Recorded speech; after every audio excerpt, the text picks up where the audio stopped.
আসসালামু আলাইকুম। কেমন আছেন সবাই? এটা আমার আজকে চিংড়ি মাছ কিনে নিয়ে আসছি। এটা এখন আমি কি করব, পানি দিয়ে চিংড়ি মাছটা ভিজিয়ে রাখবো। কারণ কি, পানি দিয়ে যদি মাছটা আমি রাখি না, সেই ভালো থাকে। কারণ মাছের খাবার হচ্ছে পানি, আর পানি যদি না দিয়ে আমি ফ্রিজে রাখি তাহলে কি আমার মাছটা ভালো থাকবে বলেন? তো আজকে আমি এই মাছটা ফ্রিজে রেখে দিব। এই দেখেন, পানি দিয়ে।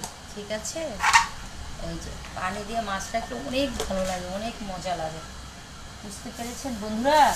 আর এখন আমার একটা প্রিয় মাছ আনছি, সেটা হচ্ছে গুঁড়ো মাছ। কারণ আমি তো বরিশালের মেয়ে, আমার চাষের মাছ খেতে ভালো লাগে না। আমি সবসময় চেষ্টা করি আমার দেশি মাছ খাওয়ার জন্য। অল্প খাবো, কিন্তু আমি দেশি মাছ খাবো।